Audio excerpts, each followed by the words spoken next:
Hello，大家好，我是猫咪卡，欢迎来到 Chat Chat with Monica。这是一档为中文学习者和中文爱好者提供的中文播客，在这里你会听到、学到各种与中文以及中国相关的话题。如果你对此感兴趣，那就千万不要错过。大家有没有发现我穿的毛衣越来越厚了？如果你是从我的第一个视频看到现在的话，你应该发现就是我所在的地方这种季节变换。因为我还记得我第一期是8月份拍的吧，我还穿着吊带。那现在是11月份，我已经穿上了这种厚的毛衣了。听说下个星期苏州我所在的地区就会降到个位数吧，就是温度会降到个位数，大概就是7、8度这个样子，那就是完全的初冬状态了。上个星期呢，我们就是24节气，中国已经过了这种初冬了啊，已经过了初冬这个节气了，所以现在确实也是一个早冬、初冬时节，还是比较凉的。这个时候呢，就会感慨我们长江流域真是可怜，夏天嘛热得要死，差不多有37、8度，要持续2、3个月。那冬天呢又很冷，还没有集中供暖。还好我家里面是装了地暖的，但是呢，感觉今年这个地暖我也要开不起来，因为我今年没有工作。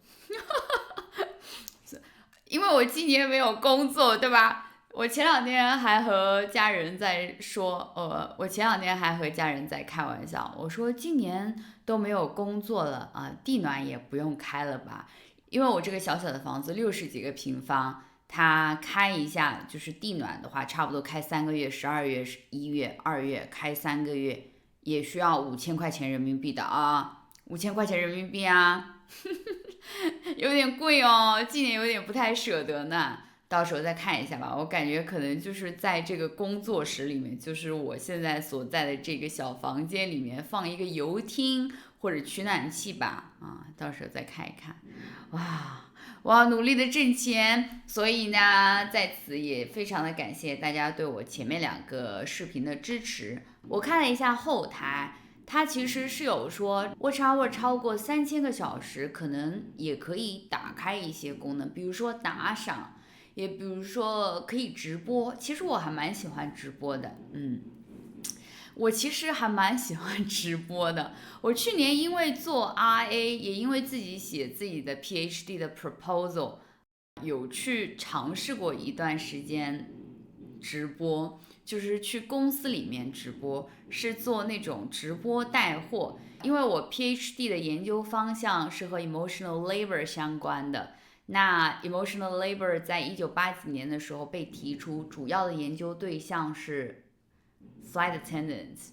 那我想要自己延伸一下，我看一下 flight attendant 他们后续的发展如何。因为我发现其实很多的同行在尝试了其他的职业之后，就是很多 FA 在离开了这个行业之后呢，又选择了再次进入这个行业，也包括我自己，对吧？其实我在去年写论文的时候呢，我写了一段时间之后，那个时候我还是很坚定的说，我是坚决不想回到这个行业的。但是写着吧，然后自己就是收到了一份 PhD 的 offer 之后呢，我就在想啊，反正也要做一份工作，或者去寻找其他的收入来源，那为什么不呢？这个是我就是再次去面试航司的一个初衷，对吧？所以啊，对，我们是在讲直播，对，所以呢，当时我也有就是不知道怎么的，当时呢我也有就是看了就是在小红书上想要去寻找案例，然后找着找着就发现有很多的同行们，然后就转到了直播带货。然后这是一个就是直播带货这个东西呢，在中国已经火了2、3年了。那我一直没有机会接触到这个行业。那你比如说我要研究的对象，对吧？现在在这个行业里面，我是特别喜欢做那种参与式调查的人。那我就想着，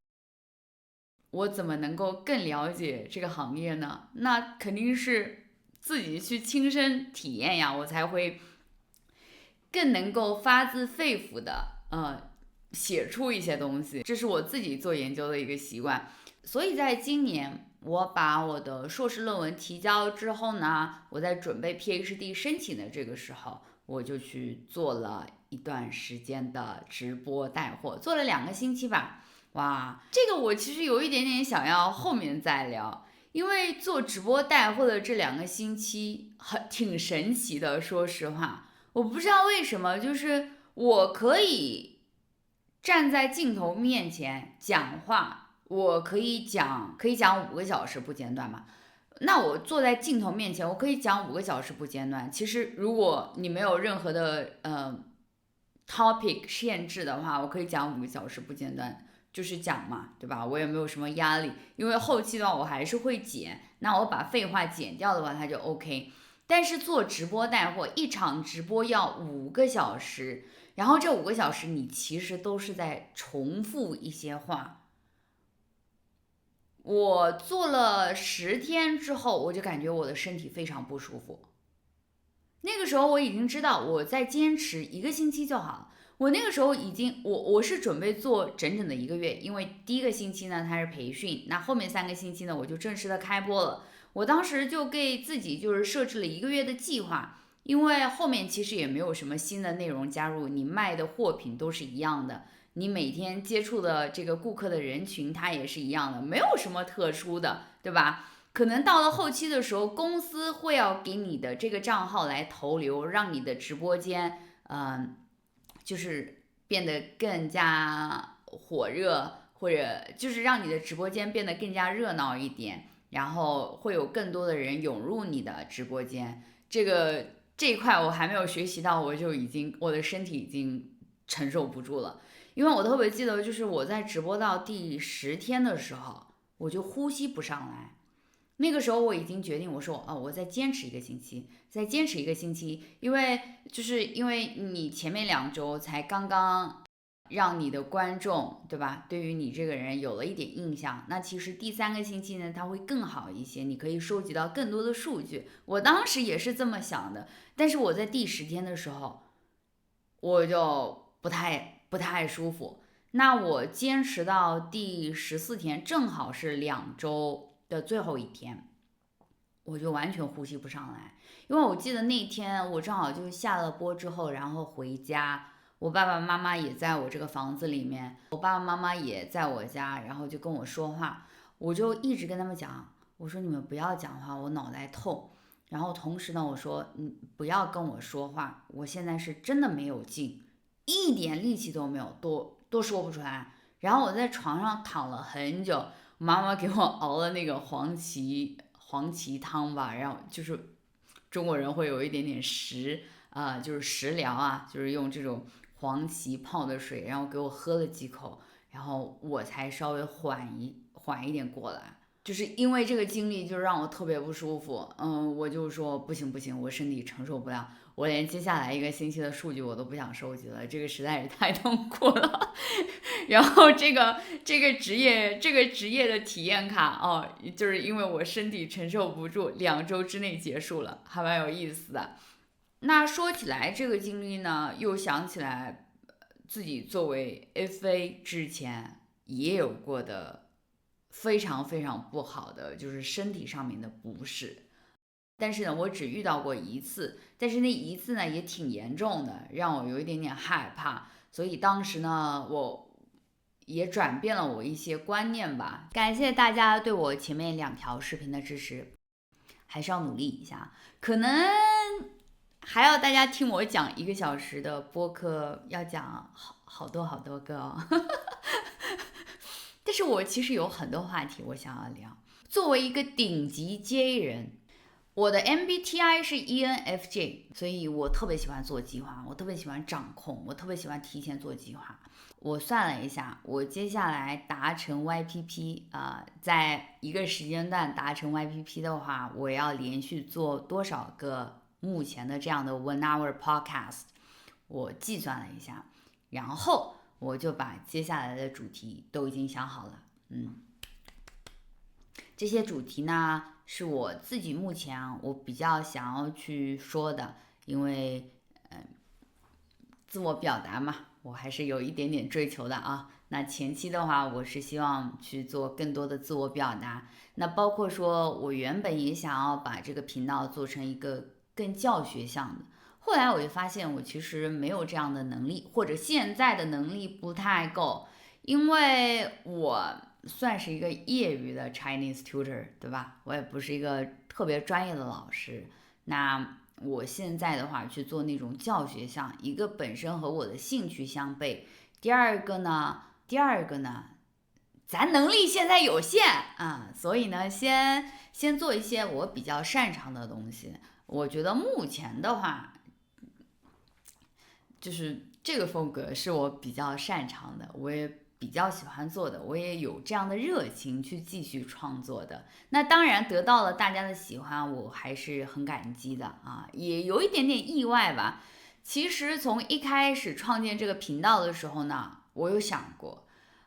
因为我自己本身就是一个 comprehensible input 这样一个观看者、收看者、学习者，我看的很多的，最多的是日语的，对，因为我自己本身也是一个日语学习者嘛。那我自己觉得说，我离开日本了，已经很多很多年了对吧？已经好多年了，哇，都已经快要这么久了，因为明年就已经是2026年了哟。对呀，那我在离开日本之后，我每年有回日本，我每年有回日本旅行。我是觉得我每年有回日本旅行，包括我也一直在和我日本的朋友在交流。我感觉我的日语就是对比我，对比我刚刚离开的时候，没有太大的退步的。这个呢，我也想在后面的一期播客里面聊一下，就是我感觉我学习语言的这个协修方式吧。就是如何让自己保持这样一个语感，如何去保持这样一个语言水平，在你离开你学习的那个环境之后，但是我还在思考一下，我该如何去把这个故事说得更好一点，因为我的协修办法就是我的方法对我的英语和日语很有用，但是对我的德语就无效。对我的德语就无效，我现在的德语就连幼儿园的小孩子都不如。我虽然会说，就是我感觉有一个 basic conversation，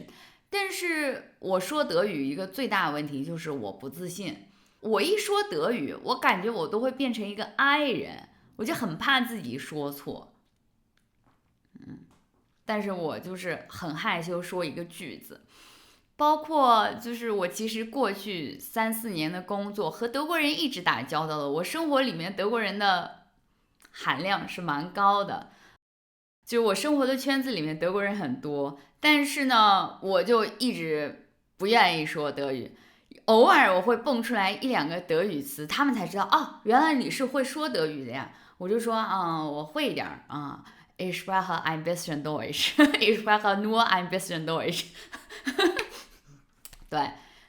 我就是一直很害羞说，然后呢，这些德国人也会告诉我说我们当初学中文的时候也是这样子，就包括他们现在有一些人的中文水平也不是很高，就是说在中国生活了都已经快10年了，就是每次说中文的时候还是很害羞的。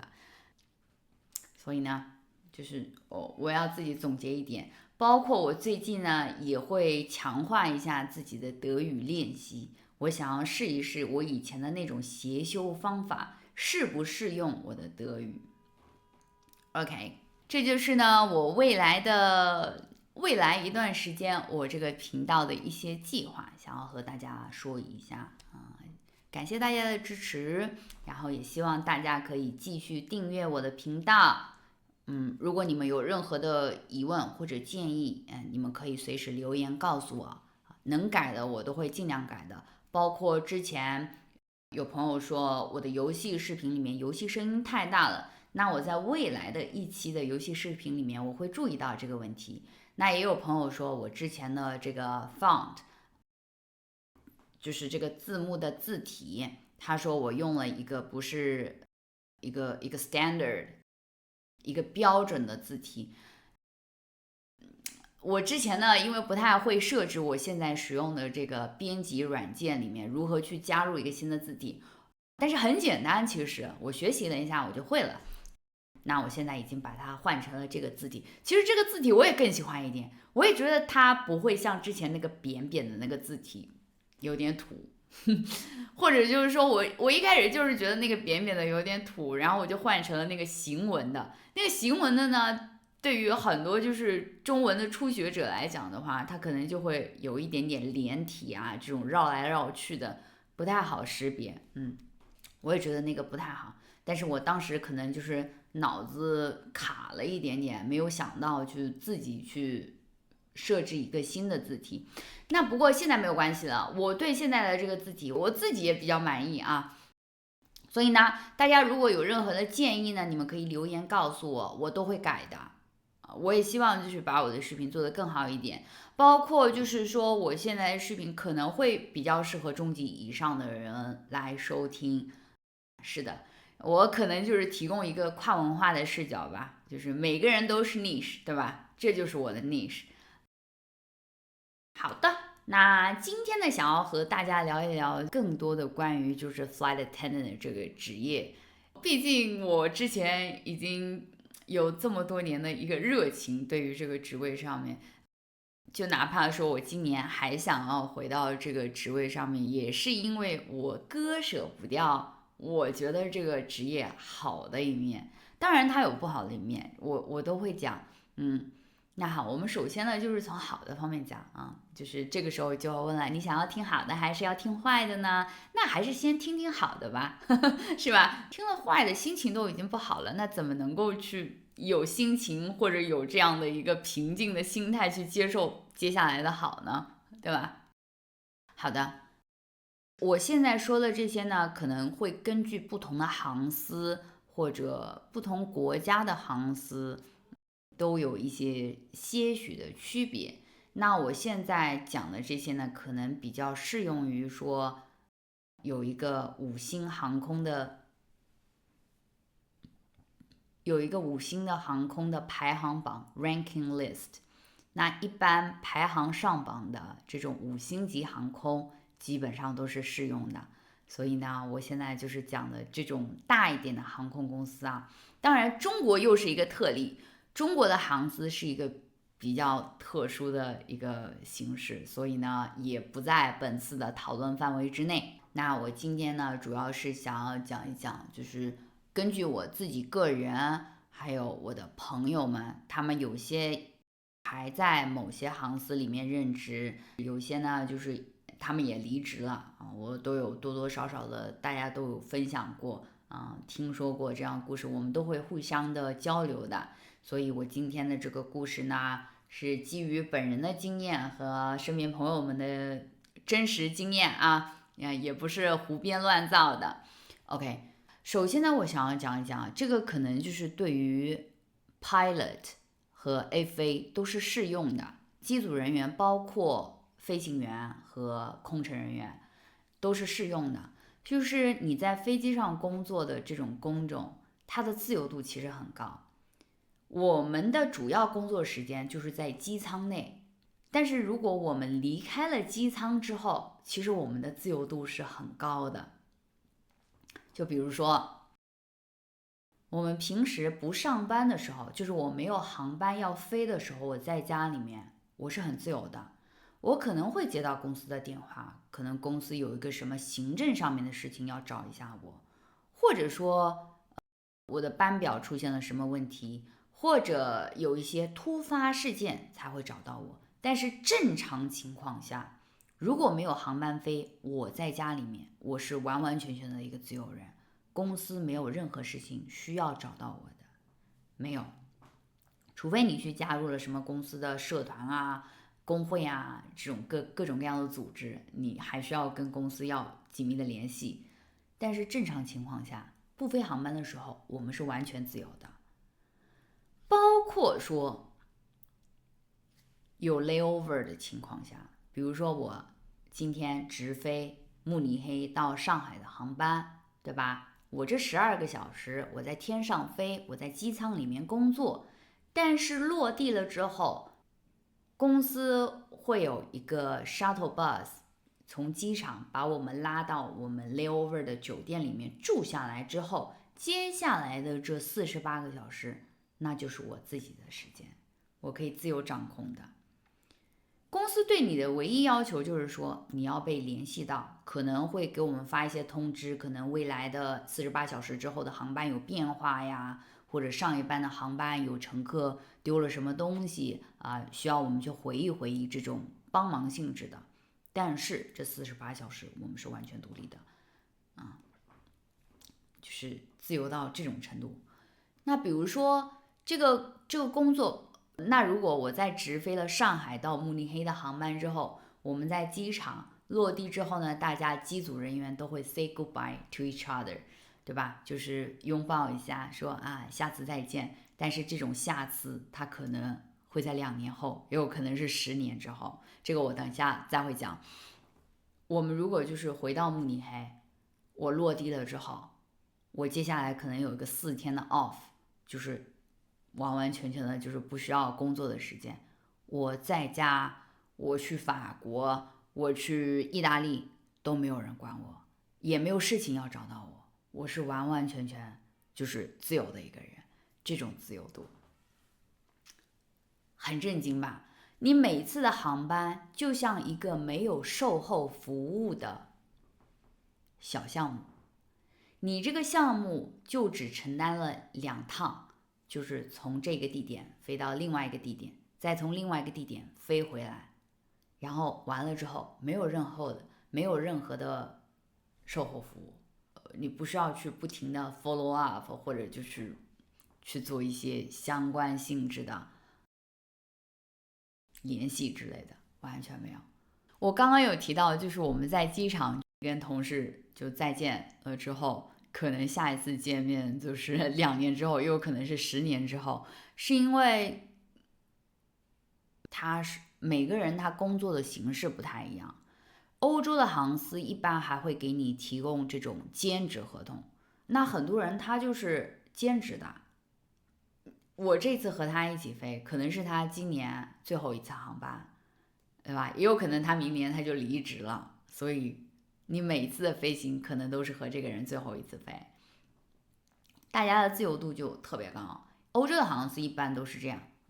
欧洲的航司我听说下来就是一般都是这个样子的。然后每次的机组人员他不是固定的，我们都是可以自由选择航班。那我是 Regional Flight Attendant， 我只有3个目的地可以选。那比如说他们是 local， 他们是德国本土的空乘人员，那他就是看每个人手上的 license， 看他们手上有没有培训过这个机型。那比如说 A380， 它有这个执照，它有这个机型的执照，那他就可以去选择 A380 飞到的任何一个目的地。那他如果说他只有 A340， 他还没有培训更新的 A350 的，那他就只能飞 A340 这个飞机目前还在飞的这些目的地。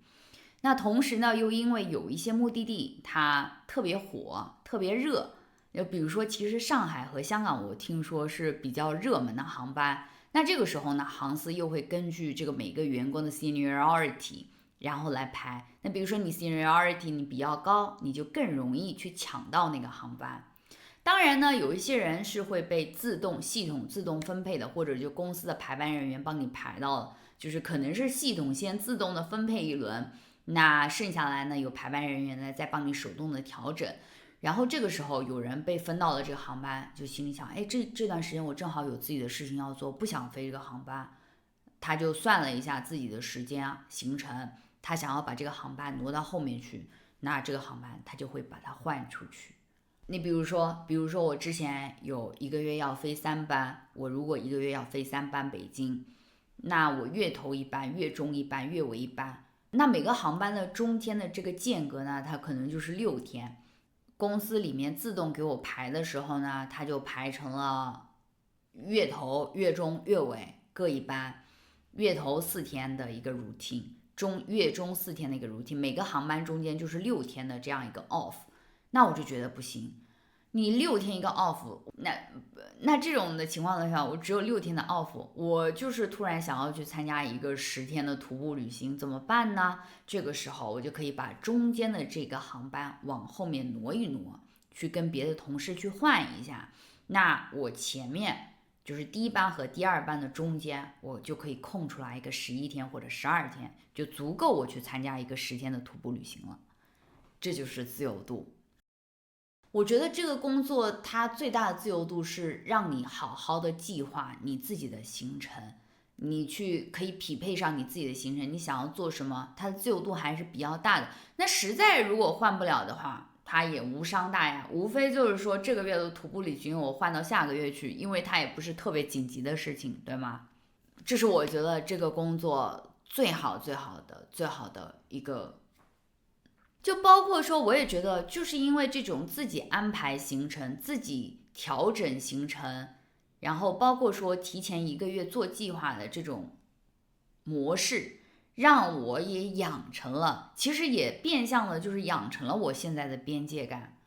就是跟同事，我们在飞机上，我们搭档的很好，我们所有的美好的回忆都留在这个飞机上。当然说，你可以想要跟他后续的成为朋友，那就是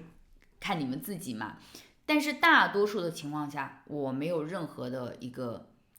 人际关系的烦恼，或者说我没有一个这种人际关系的压力，我就觉得啊，我跟所有人当好朋友啊，这种你才能够让你的工作顺利，对吧？就是这种它是完全没有的。那同时呢，也没有和其他利益相关方叫 stakeholder，right？ 就是你也没有其他利益相关方的这些拉扯，完全没有。这个航班结束了，那就 say goodbye，happy flight， 然后它就是结束了。这个是我一直怀念这份工作最重要的一点。大家可以看出啊，我过去的几年这个被工作已经伤害到何种程度，我都已经开始怀念我之前就是觉得啊，这份工作好无聊的，对吧？我都已经开始怀念那份无聊的工作了。然后第二个好处呢，就是如果你是一个爱旅行的人，你正好工作的航司是那种全球飞行的，你也有机会去全球飞，那就很好了呀。那比如说这些公司呢，他们不同的目的地的 layover 的时间不一样，那可能去伦敦 layover 就是24小时，那也有可能去 Munich layover 就是36个小时，也有可能去Sydney layover 可能它就有个72个小时，都是有可能的。就是看各个航司他们不同的这种 layover 的方式，就是 layover 的时间，然后你就可以利用这个 layover 的期间去探索这个城市。而且就是你在这个地方，因为航司的话，它在当地你落地了之后是会给你安排酒店的，一般安排的酒店还都蛮好的。但是我也有听说啊，最近啊某些航司啊，就是业绩好到让所有的业内同行都眼红，但是对员工就压榨的很厉害，就是协商的这些酒店越来越偏僻，然后越来越差。原先可能还有5星级，现在都已经4星级，然后原先可能的话还会靠近市中心一点，现在都是偏远的，就是在机场旁边。你说如果只有一个 layover 24小时，大家休息还来不及呢，怎么还可能出去市中心很远很远的地方去探索呢？对吧？这也是不太可能的。所以呢，就是每个航司它不太一样。但是我之前没有这样的经历。那我用到的好处呢，就是 ID ticket， 就是员工票。员工票的话，号称是1折票，而且是无限的1折票。其实也不算是无限，但是呢，我们说成无限，就是哪怕像我之前那样高频率的旅行，我都用不完那个额度，所以它还是不错的。如果是那种带着全家庭去旅行的话，可能那个额度会不太够，因为你家庭成员里面排在第一等级的是伴侣，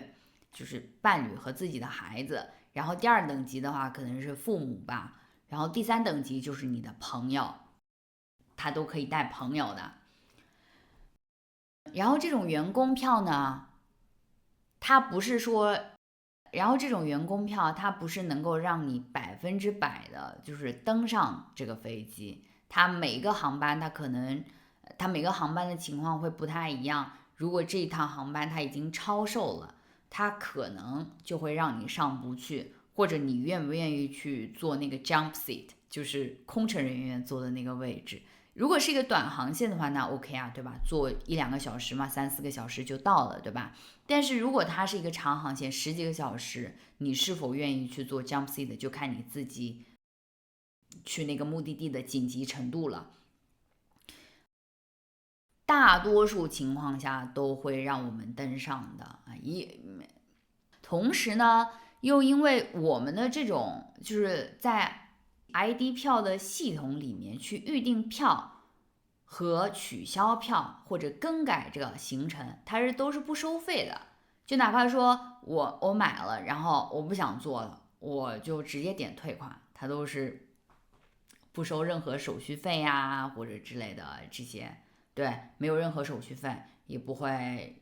收取我们额外的费用，所以它就很好。我之前都是提前大半年把接下来大半年的计划都做好，然后去把票都买了。因为这个票在系统里面可以随时的更改，哪怕说我不知道这个月的行程到底我要安排在哪几天，但是我已经知道我这个月的计划是去这里玩，那我就会在系统里面随便把它那个日期更改一下，它就好了，就是这么的自由简单。就是这么的自由简单。所以说，员工票可能是我怀念这个职业，对这个职业的第二向往吧。但是现在我已经好多了，因为我很熟悉的朋友呢，我现在有很熟悉的朋友，他又再次的进入这个行业，对吧？我可以作为他的朋友去享受这个待遇。当然呢，ID Ticket 它也是有一些隐藏的这种 dress code 呀，或者不同的航司对你这个要求是不一样的。比如说你买了这种打折票，对吧？你是不能够享受到一些服务的啊。但是我觉得无所谓啊，就是那我如果能够以一个很低廉的价格买到一个5星航司的商务舱的票，我基本上都是睡全程的。那同时呢，我也不想给同行或者同事带来额外的负担，对吧？已经那么忙了，反正飞机上吃的这些我都知道是什么，我也不是特别想吃，我就是睡觉。但是睡觉就可以睡得很好呀，也可以去购买其他航司的票，这个也很好啊。但是我当时呢，基本上都是使用的我们自己公司的票，我没有坐过其他航司的航线。这个是一个很遗憾的点啊！我当时有很多同事可能在汉莎待的时间会更久一点，他们去尝试了美国航空啊、卡塔尔啊这种就是一个联盟里面的，因为汉莎是属于星空联盟的嘛，所以他们去尝试了各种各样的这种航司，他们会去比较每个航司的不一样。那我呢，因为在前期的时候沉迷于探索欧洲，还没来得及，对吧？去探索就是欧洲大陆以外的国家的时候，这个我已经没有了这个，我已经享受不到这样的福利了。所以呢，我对这个就经过今年的2次失败，我对这个职业的执念啊，已经快要消失了。我现在的想法就是，基本上不太可能再回到那个行业里面了。同时，也是因为我现在的好朋友啊，他今年他应聘上了，然后我就觉得那没有关系啊，我的好朋友在这个行司里面，是吧？那以后还是可以使用到的。那实在使用不到的嘛，就自己就减少出行了，那能有什么办法，对吧？当然能享受到的那更好了，享受不到那也没有办法。其实我其实会觉得还蛮有意思的，因为我最近的一个跟着我学习中文的学生，他也是航司工作的。我觉得他选择我的大部分原因也是听说啊，我原来是同行，然后可能就预定了我很多的课，他也很有意思。作为年轻人，很多人都会想啊，这份工作没有什么发展，到底我要做多久呢？对吧？那我出来了之后又有什么竞争力呢？很多人都会纠结这个东西，就在纠结的过程里面，纠结着又纠结着，然后到最后可能就是20年过去了。有的很多人是这样，包括说我在飞行的过程里面，我有遇到过那种做了30年然后退休的，我们就会庆祝他退休，哇，我们就觉得哇，做30年啊，好厉害，好厉害。但是回头一问人家，哦，我拿的是一个20%的合同，我拿的是一个50%的合同，那每年他也在这个行业上面，他也不是付出了多少时间呀，你懂我的意思吗？如果你选择了一家航司，正好他有提供这样的一个可能性，我觉得还是比较好的。包括说有一些航司，它其实现在也会慢慢的给员工提供一些更多的可能性。我今年去面试香港的2家航司的时候，在面试的期间，我就和面试官在反问嘛，他们也会问一下，你对我们有什么问题要问吗？这个时候我就会借着这个机会去和面试官去聊一下，我问一问，你来这个公司多久了？你以前是做什么的？都是 FA，然后转业的，就是转到后台去工作。包括我说的自由度，因为这个自由度足够高，你有足够多的自己的时间，自由的支配时间。那有一些人，我的有一些同事就在慕尼黑去选择了读书，或者呢，就德国的同事，他们也有选择去读书，去学习另外一个技能，然后这个样子的话，他们2份职业的话，也会让收入增加一些。那对于我们这种 regional flight attendant 未来就是还选择留在德国的话，也可以尝试一下其他的工作，我就觉得还蛮好的。这个时间足够长，就够你自己去学习。包括说香港的航司好像也是这样的。那可能有一些人是他工作了几年之后，他辞职了，然后去读书，再次进入公司的时候，他就到了后台他可能去做一些就是和招聘相关的工作，都是有可能的。我觉得这个东西还是看自己个人吧。有一些人会觉得说这个工作就是完全没有发展的可能，我之前也是这样想的。我之前那样想是因为我对这个公司的运营或者其他部门我没有特别的喜欢的职位，那我就觉得说我也不知道该怎么办。包括我们之前在 training center 就培训我们的这些讲师，他们之前都是 FA， 在训练我们的时候，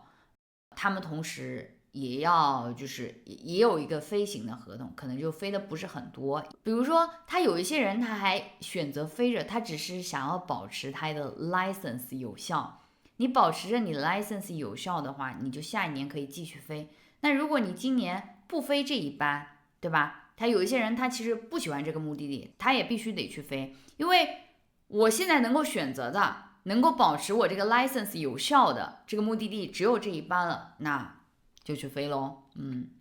所以这个自由度是非常高的。讲完了2个听起来还很有诱惑性的好处之外，我想要讲一讲不好的地方。这个最大最大的不好就是 fatigue。我今天其实去查了一下，我说 fatigue 要翻译中文的话，要翻译成什么比较好呢？疲劳，对吧？如果翻译成过劳，他就感觉好像有一点过了有一点太过了，那就是疲劳吧，对 ，fatigue 疲劳，服务性的行业一般都会用这个词语 fatigue。我先要讲一讲，因为我是之前飞长航线的，我们长航线最大的问题呢，就是熬夜，要熬大夜。那短航线呢，我也有听说，它可能就是要飞夜航你其实说到最后的话，也是要熬大夜，只不过短航线的话，你可能服务的少一点就是不管怎么样吧，这行里面跟熬夜是脱不开关系的。我们之前的航班呢，比如说一个12个小时的航线，一个12小时的航班会发2餐，有的时候还会加餐哦，那就是2餐半。加餐的话，一般会给你发个三明治或者发一个泡面。汉莎航空呢，在中国的航线上面呢，会给大家发泡面。这个中国人特别喜欢，中国乘客特别喜欢，因为就是航班上面的机舱温度呢调的会比较低，中国人又喜欢喝热水，喝点热乎乎的东西，就身体会舒服一些。那这个时候可能就是他们去欧洲旅行了7、8天、十几天之后，突然有一个泡面香喷喷的，吃着就是心里面会很舒服。所以每次我们发餐发泡面，就是中国的乘客是最激动的。我自己因为就是在德国的期间有经常飞日本玩，日本的航线上是发那个 onigiri， 发三角饭团，就是那种海苔的饭团，三角饭团，就是还是有一点点航司的特色的。发2餐的这个期间，有的时候是4、5个小时就中间有一段时间呢，机组人员一般会分成2组，一组人要 watch， 就是要观察，要随时要观察看看机舱里面有没有什么问题，同时呢也要服务乘客，那可能就是乘客他睡在那个位置的中间，他可能就会按一下铃，要我们去给他一份水呀，或者他有不舒服的地方要及时要告诉我们。那就是一部分的机组人员呢，就是坐在机舱里面观察，还有一半的人我们会去我们专门的休息室去睡觉。我们在航班上面的这个 watch time 呢，我就会和各种各样的同事聊天。有的时候聊得嗨起来了之后别的同事也会加入，还会被乘客投诉到，就是我们说话声音太大了。这个时候我们都会注意的，就是因为大家都很累嘛，乘客也很累，对吧？我们要压低我们的声音，然后去聊聊天之类的。我有一次我跟一个丹麦的同事聊天就很有意思，我们不知道怎么的就聊到了说，他在丹麦他的主要工作是当小学老师，就聊到就汉莎的这份工作是他的兼职，他是做着那种最少的兼职的，他的合同到底是个什么样合同我不是特别了解，他可能一年就飞个几班这样的个位数的航班，对，但是还保持这样一份合同。那个是很早很早之前跟汉莎签的合同，现在已经很多都没有了，新人加入好像是没有的。然后呢，他就跟我在聊说丹麦他的小学老师的生活是什么样的。这个时候，德国的同事听到了之后，然后就突然冒出来一句说你们丹麦小学原来是这样子的，和我们德国不一样啊。然后大家都会加入到这种跨文化的交流里面。其实这种事情是经常发生的。那你如果去中东的话，那就更不一样了。你的同事是来自各个国家的，他还不仅仅是来自德国或者一些欧洲国家。你像中东，他们的同事是来自全世界各地的，会更加的世界大融合一点。所以我会觉得，这个非常非常有利于跨文化的交流。如果你是对跨文化的这种交流是很感兴趣的人，这个工作非常好它能够让你从侧面去了解到，有真实的机会去和别人进行一个深入的交流，这个蛮有意思我之前的公司规定的就是15分钟你要站起来去走一圈，我觉得这个还是比较科学的，因为你15分钟有的时候真的会打盹的。尤其是我刚刚才飞的时候，还在 probation 的时候，我有一次打盹那个时候估计是第2次飞吧，就是没熬住呀，就是有一点点瞌睡了，我差点就睡着了。然后我的 purser 就和我说，你如果实在困的话，你可以去站起来走一圈就会好一点点。是的，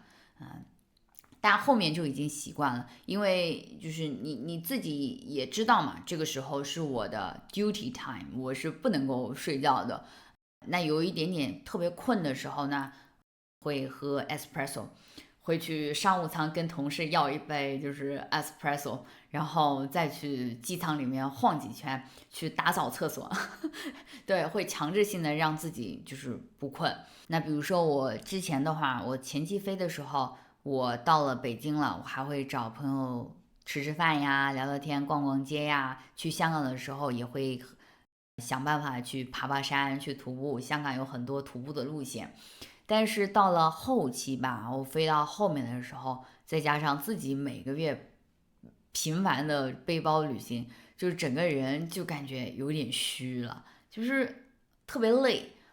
那个时候我每次飞完航班，我基本上都不出门，就只在酒店里面待着，我连时差我都不想倒，我就是落了地了之后我就睡觉。我可能刚刚落地的那一次觉，我可以睡16个小时，就累成这个样子。包括说，就是1个月2、3次的这种飞行之后呢，让我身体慢慢的变了，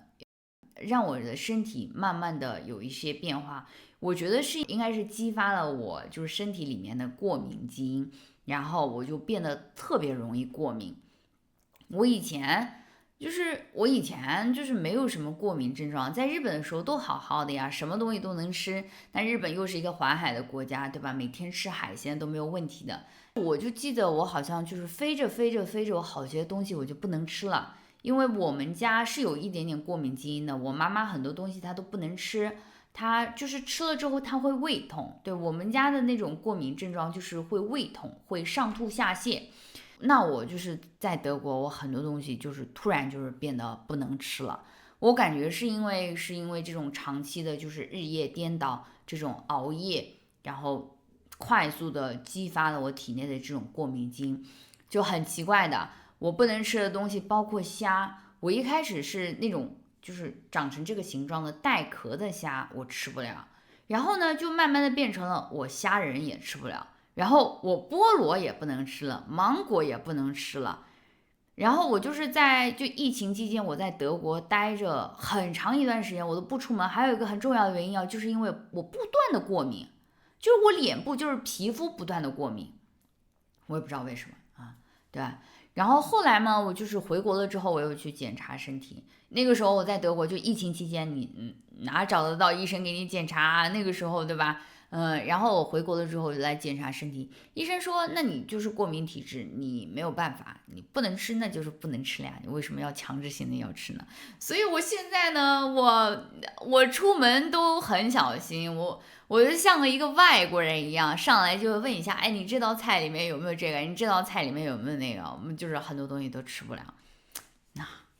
就是很神奇吧。第一个啊，我身体上面的一个长久性的变化，就包括说我现在有过敏性的鼻炎，过敏性的鼻炎又是另外一个原因造成的，是因为我住了太多的酒店，我就感觉酒店里面的空调不是很干净，然后就让我得上了这种过敏性的鼻炎。那我过敏性的鼻炎呢，我每次的症状又不是我鼻子不舒服，而是我耳朵不舒服啊，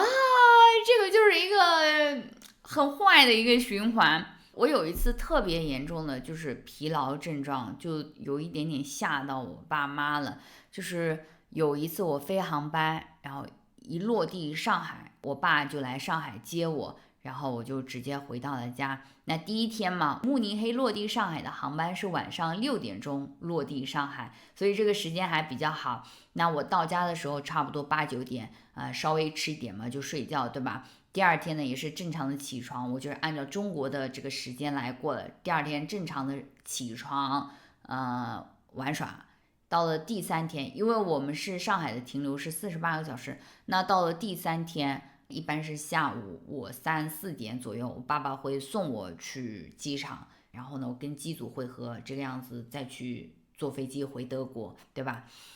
就是第三天的早上，我就是怎么睡我都睡不醒，我都已经一直睡到中午的12点了，我父母就想喊我起来吃个饭。那我就是他们喊我，我就是睁开眼睛，然后他们一走开，我又睡着了。就是直到了1点，他们饭都快吃完了，我妈可能就说你如果困，你先起来吃，吃完了再去睡一会儿，对吧？被他们喊的有一点点烦，那个时候，但是我身体我是明显的感觉到那天是有一点不太对劲的，因为我眼睛就实在是睁不开。然后呢，我爸妈非得拉着我起来吃饭，坐在桌子上面的时候，我就一边吃，然后我就眼睛我还是睁不开，而且我就感觉我的脑袋在转，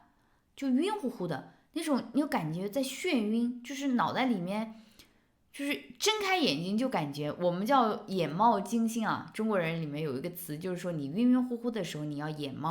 会眼冒金星。我真的就是那种状态，我一睁开眼睛，我感觉我面前都是星星，然后呢，我脑袋晕乎乎的，我实在是睁不开眼睛，然后我刚刚吃完就是一点点饭吧，我刚刚站起来，我准备去床上接着躺一会儿的时候，我就不行了，我就感觉就胃部里面就翻涌而上，然后这个时候我就赶紧冲去厕所，就全部都吐出来了。吐出来之后我就晕过去了。对，晕过去了之后，我把我爸妈吓得不轻啊，就是赶紧叫救护车，又是掐人中，又是什么东西的。这个时候我其实是可以 call sick。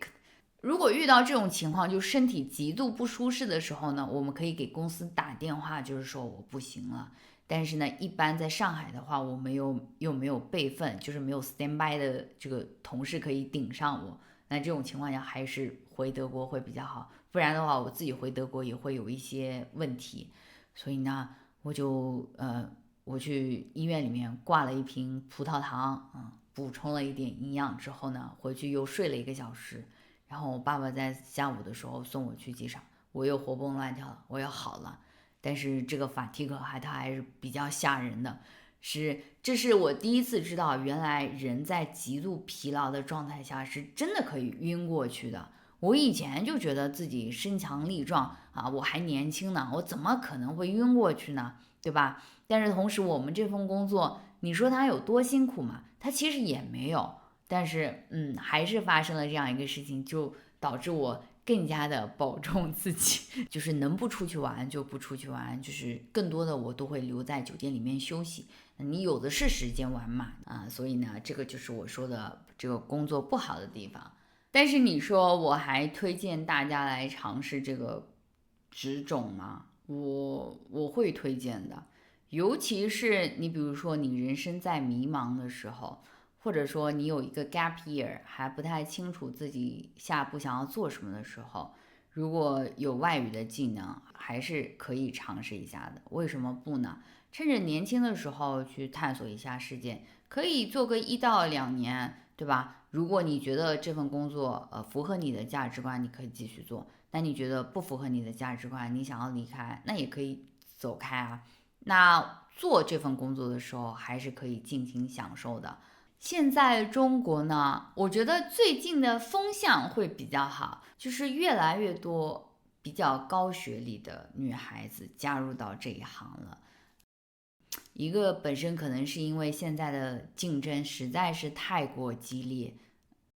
就是工作不是特别好找，你哪怕有一个很好的学历。那第二个原因呢，可能也是因为自媒体的兴盛。那大家就是看到别人这种光鲜亮丽的生活，就想要去尝试一下。我在中国的社交媒体上也有看到好几个，就是学历很好的女孩子，家世也很好，就是很多人会不太理解，就是说你为什么要做这种服务性的行业，就是你完全没有必要来吃这个苦。但是呢，他自己就是说趁着年轻的时候来尝试一下，未尝不可。我是很认同的。我会觉得说这份工作，对吧？我们已经在预知它的好处和坏处之后呢，我还是想要来体验一下，为何不呢？这是一个看世界的一个很好的机会。你如果不来尝试，你可能心里面总会有就是这种想法。不说别的，你过来体验的这一年，你都可以做自媒体，让自己就是变成一个博主之类的，这也是一个很好的一个宣传自己的方式吧。未来的话，这段经历写在你简历里面是完全没用的，它而且是一个减分项。但是我会说，这段经历可能在你的简历里面是一个减分项尤其在中国这个比较关注一致性的一个国家。好啦，这就是今天我想要和大家聊的，就是这个职业背后的一些事情。总体而言，我还是如果大家对这一行有一点点兴趣的话，我还是比较推荐大家去做一下的。总体而言，我还是比较推荐，尤其是女生吧，如果有这样一个想法，那你正好也有这样一个机会的话，我是比较推荐去尝试的。我对这行的热爱，我从一开始我都是比较明确的，但是随着我年龄的增长，我越来越佩服我的某些朋友，他们对这份职业的热爱，尤其是某位朋友，我会真的佩服他，就是对这一行的热爱，对于这个职业的热爱。我应该会在未来邀请他过来和我对谈，因为我觉得我们两个人在独立这方面、自我学习这个，我可能未来会邀请他来我的播客做客吧，因为她真的是一位对这份职业充满热爱的一个女孩子。在德国重新读完了本科，找到了一份很好的 IT 工作之后，他毅然的舍弃了那份工作，继续的加入了某家航空公司。这个是一直到现在都让我比较佩服的一点，因为学 IT 还蛮难的，然后他的德语说的非常的溜，然后他的德语学的特别的好，然后他本身是学阿拉伯语的，这个女生我想要就是某个机会吧，约她来过来和大家聊一聊她对于这个职业的热爱，不知道她愿不愿意聊啊？其实就包括说空乘这个职业，我也是，就包括说空乘这个职业，我原先不知道，就是今年我去香港去面试的时候，因为香港航司那边有招聘一些韩国的女孩子，然后我才知道，原来空乘这个职业在韩国，它是一个很受尊敬的职业，它的地位不亚于大学教授。我不太清楚啊，如果有韩国的朋友